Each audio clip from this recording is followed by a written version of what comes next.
Salut les gars, ça bouge? Au Nevada, le casino Silver Star a du mal à attirer des clients puisqu'il fonctionne à peine.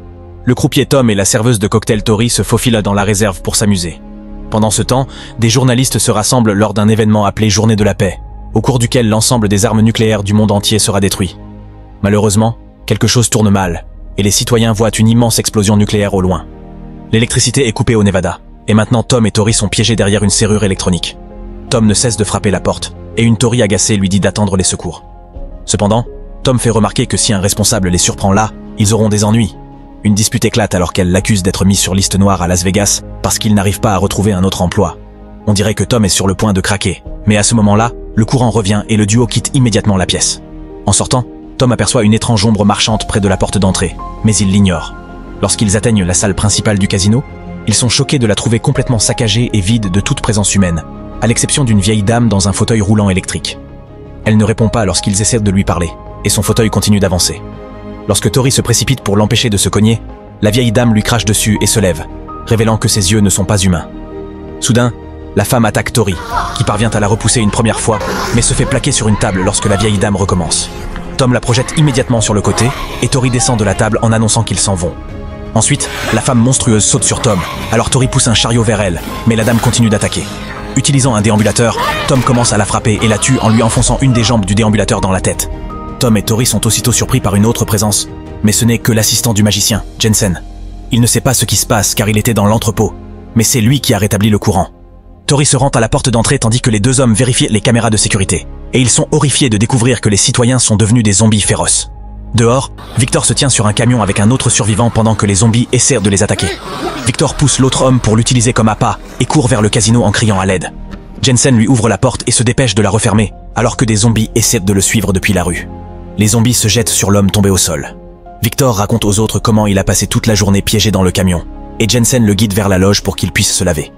Déterminés à sécuriser le bâtiment, Tom et Tori inspectent la cuisine et trouvent deux zombies dans le réfrigérateur en train de se nourrir de viande crue.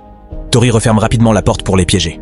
Après que Tom a éteint la cuisinière, le duo entend un bruit et aperçoit le cuisinier zombifié qui marche dans le couloir. Ils le suivent jusqu'à la buanderie et s'approchent lentement de lui pour lui jeter un drap dessus. Une fois capturé, ils le poussent dans une machine à laver et la verrouillent. Ensuite, le duo inspecte la salle à manger où ils trouvent quelques zombies en train de manger la nourriture du casino. Alors ils verrouillent également cette porte. Pendant ce temps, Victor erre dans les couloirs et entend un bruit dans les toilettes où il découvre une femme malade en train de vomir. Victor essaie de partir, mais soudain une main de zombie passe par l'encadrement de la porte et tente de l'attaquer. Il lutte avec la porte jusqu'à ce que quelqu'un l'appelle par son nom et que le zombie prenne la fuite, permettant à Victor de fermer à clé. Peu après, les autres arrivent dans le même couloir et trouvent une femme en train de pleurer dans une pièce, tandis qu'un zombie dévore un cadavre à côté d'elle. Tom la convainc de contourner lentement le zombie pour les rejoindre, mais elle se fige lorsque l'homme monstrueux la remarque. Un zombie dans le couloir s'en prend à Jensen pendant que celui dans la pièce attaque. La femme et deux autres sortent d'une autre pièce pour attaquer Tom et Tori. Alors que la femme se fait tuer, Tori repousse les agresseurs avant qu'elle et Tom ne sautent par la fenêtre pour atterrir dans la piscine extérieure. Un zombie essaie de les suivre mais s'écrase au sol. Jensen continue de se battre avec une créature dans le couloir, jusqu'à ce que Victor arrive avec un extincteur pour frapper le zombie à mort. Tom parvient à sortir de la piscine à la nage, mais un zombie refait surface pour s'en prendre à Tori. Heureusement, elle nage assez vite, et Tom lui tend la main pour l'aider à sortir pendant que le zombie se noie. Ensuite, Tom monte sur le toit et observe tous les zombies errant dans les rues. Il a apporté une radio, mais ne capte aucun signal. Tori et Jensen déplacent des meubles pour bloquer les portes tandis que Victor boit près de la piscine. Le soir venu, il se débarrasse de tous les corps et remarque que les zombies à l'extérieur dorment debout. Le lendemain, Tom place une planche de bois à la fenêtre pour la relier à l'immeuble voisin. Il tente de la traverser le plus prudemment possible, mais elle se brise et il tombe. Heureusement, il parvient à se rattraper juste à temps à la fenêtre. Les jours passent et le groupe commence à se lasser de ne rien faire d'autre que jouer aux cartes, boire et fumer. Tom affirme qu'il devrait essayer de fuir vers une île car s'ils restent dans le casino, ils finiront par mourir de faim, et Jensen pense qu'il a raison. Tori trouve que c'est une mauvaise idée, et lorsque Victor est d'accord avec elle, elle quitte la pièce furieuse. Tom la suit, et ils finissent par se disputer. Lorsque Tori dit qu'il ne sait que boire, Tom casse une bouteille et lui renvoie ses propres défauts à la figure. Cela pousse Tori à décider que si Tom propose un bon plan, elle l'aidera. Plus tard, Tom retourne sur le toit et aperçoit un convoi de camions au loin. Il est si excité qu'il laisse tomber la radio, qui capte enfin un message d'une équipe de secours. Il annonce aux autres qu'il a perdu la radio, donc ils doivent trouver un moyen d'attirer l'attention du convoi. Victor allume un feu dans un baril, mais ce n'est pas assez lumineux pour être vu à une telle distance. Il se souvient alors que l'immeuble d'en face possède un projecteur, alors lui, Tom et Tori quittent le casino pour aller le chercher, tandis que Jensen reste pour surveiller la porte. Tous les zombies dehors dorment, donc le trio se déplace prudemment pour éviter d'être repéré.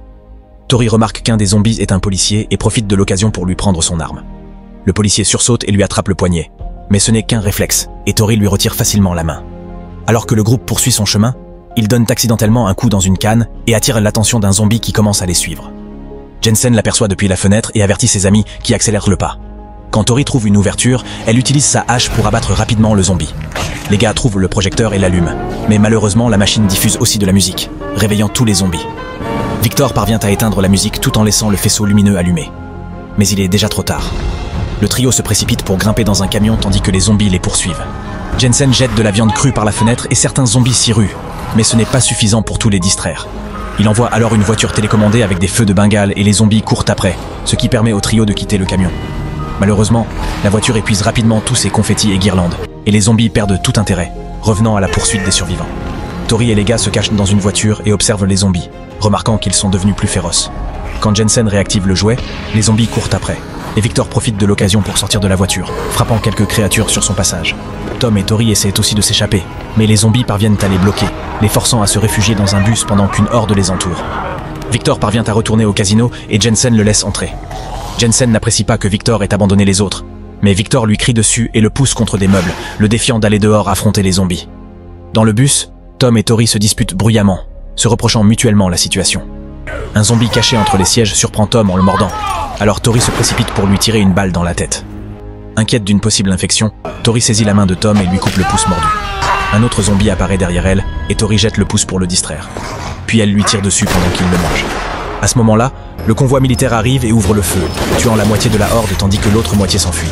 Les survivants sortent à la rencontre des soldats et Tom leur demande à quoi ressemble la situation ailleurs. Mais un soldat lui répond qu'il n'y a pas d'autre endroit et le frappe avec son arme. Ensuite, les soldats utilisent un compteur Geiger pour vérifier qu'ils n'ont pas été exposés à la radiation.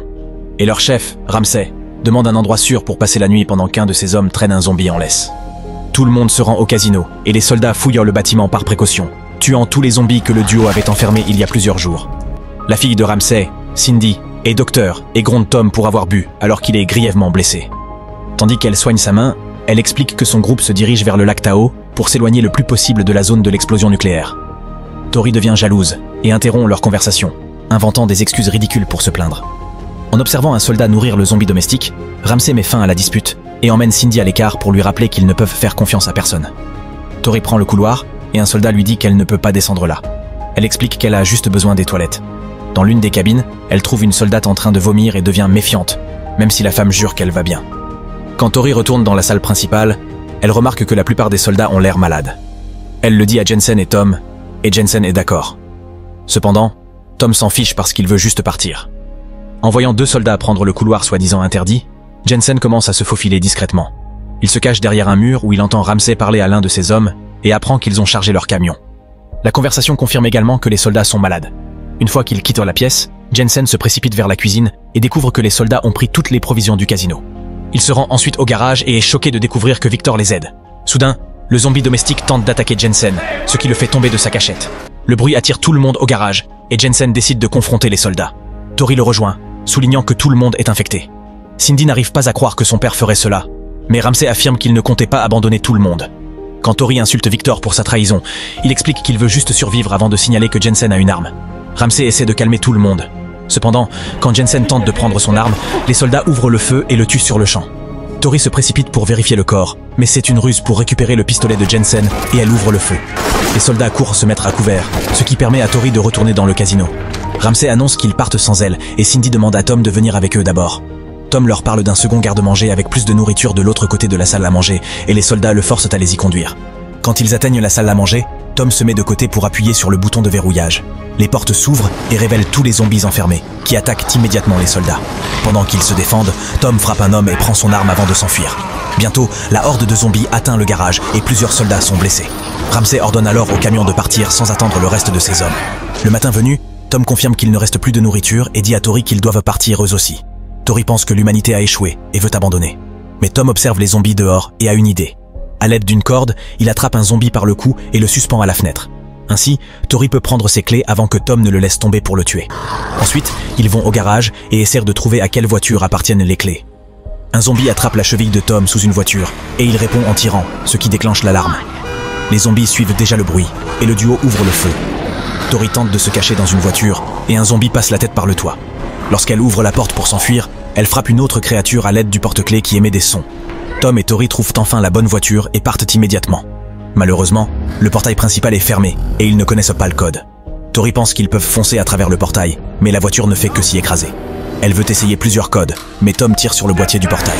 D'autres zombies arrivent, alors ils courent se cacher dans les escaliers. Cette nuit-là, sur le toit, après avoir beaucoup bu, Tom et Tori tentent d'être intimes, mais le moment est interrompu par un klaxon. Ils regardent la rue et voient Cindy revenir avec un camion. Cependant, elle est surprise par un zombie dans la rue, et le camion finit par s'écraser.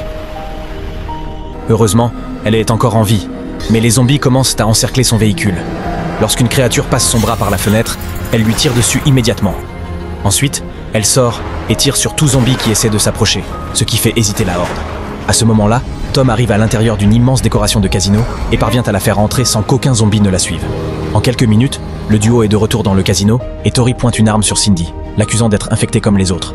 Cindy explique qu'aucun des soldats n'était infecté. Ils souffraient simplement des effets secondaires de la radiation. Ils sont tous morts maintenant parce que le convoi a été attaqué par une horde de zombies devenue plus forte et plus rapide. Cindy a seulement survécu parce que Ramsey l'a gardée en sécurité dans le coffre. Soudain, ils entendent un zombie frapper la porte avec une hache et Cindy dit que les zombies plus puissants arrivent. Tori la tient pour responsable de les avoir amenés ici et lui lance une série d'insultes avant de courir sur le toit, où elle pique une crise et commence à tousser. Pendant ce temps, Tom et Cindy boivent ensemble, et Tom avoue qu'il y a quelque temps, il a tué sa femme enceinte en conduisant en état d'ivresse. En retour, Cindy confesse qu'elle a une fille, mais ne sait pas si elle a survécu car la fillette vit avec son ex à Carson City. Tom décide qu'ils iront là-bas pour chercher l'enfant. Après s'être endormi, Tori fouille dans le sac de Cindy et trouve 2 bombes, qu'elle vole. Le lendemain matin, Tom se réveille et découvre un zombie dans la pièce, ce qui déclenche une bagarre. Alors qu'ils roulent au sol, Cindy apparaît avec un couteau et plante le zombie dans la tête pour le tuer. Ensuite, Cindy et Tom montent sur le toit pour découvrir que les zombies plus puissants sont arrivés et qu'ils mangent les plus faibles. Ils courent jusqu'à l'entrée où Tori essaie de maintenir la porte fermée et dit qu'il devrait utiliser les bombes. Tom ouvre toutes les conduites de gaz dans la cuisine et Cindy commence à installer les explosifs, ce qui prendra 1 minute. Tori saisit une hache et court devant pour gagner du temps. Lorsque Cindy termine enfin, elle et Tom essaient de rejoindre Tori, mais ils trouvent des zombies bloquant le passage et doivent emprunter un autre couloir pour atteindre les escaliers. Ils doivent traverser la salle à manger, mais il y a aussi des zombies, alors ils se cachent derrière une table. Soudain, une créature tire Cindy par les jambes et tente de la mordre. Elle parvient à attraper un bâton et à le planter dans la tête du zombie tandis que Tom l'aide en frappant la créature par derrière. Un autre zombie arrive, alors le duo se précipite vers les escaliers pour fuir. En descendant, un zombie attrape Cindy par les cheveux et elle tente de se défendre, frappant accidentellement Tom dans le processus. Finalement, le zombie ne peut plus la retenir et la laisse tomber, ce qui lui casse la jambe. Tori apparaît à côté d'eux et leur dit de se baisser pour qu'elle puisse tuer le zombie derrière eux. Tom aide Cindy à marcher en parlant de Carson City et Tori panique, disant que Cindy va les ralentir et qu'elle ne survivra pas pour voir sa fille de toute façon. Comme Tom refuse de l'écouter, Tori les frappe tous les deux avec la hache et part seule. Dans le garage, Tori tire sur un zombie et place l'explosif sur le portail. Avant qu'elle ne puisse s'éloigner suffisamment, un autre ennemi surgit et lui arrache la lèvre d'une morsure. La bombe du portail explose et Tori est gravement blessée, permettant aux zombies de se jeter sur elle. Cindy réveille Tom et il se précipite pour se cacher dans la réserve juste avant que la bombe de la cuisine n'explose aussi, détruisant la majeure partie du bâtiment. Par chance, le duo survit et rejoint le garage où ils prennent la voiture et s'échappent par le trou que la bombe a créé dans le portail. Parmi les créatures dans la rue, une Tori zombifiée se prépare à les suivre. Assurez-vous de vous abonner et d'activer les notifications pour voir plus de vidéos comme celle-ci. Merci de votre visionnage. Recap Trillionaire.